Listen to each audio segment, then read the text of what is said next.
We all think we're smart, until reality proves we're not.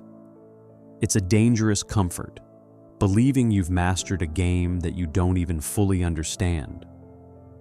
In the mid-2000s, the smartest guys in the room thought they'd built a financial fortress. They looked at the housing market and saw a mountain of gold. But they were standing on a mountain of sand. When the floor gave way, it didn't just take down individuals, it crushed institutions we thought were immortal. Our financial institutions are strong. Lehman Brothers survived the Great Depression and 2 world wars, only to collapse in days. Why? Because they bet everything on one false premise, that the house market was too solid to fail. But how can smart people be so dangerously wrong? Time to go down the rabbit hole.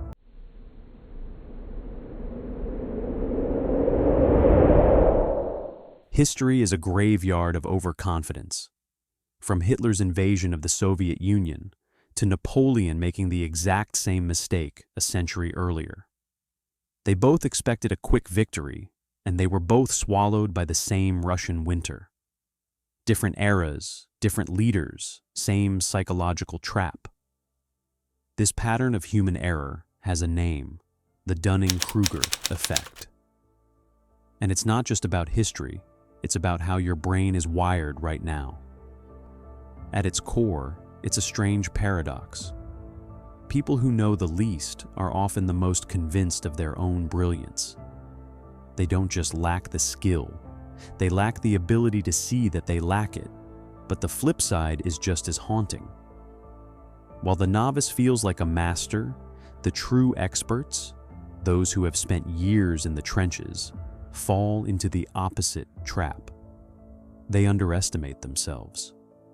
They assume that because something is easy for them, it must be obvious to everyone else. The result? A world filled with loud people who are confidently wrong, and a silent group of geniuses who are second-guessing themselves. To fix this glitch, we have to look at the gears behind the curtain. First, there's metacognition. Think of it as a mirror for your mind. Dunning and Kruger found a double burden.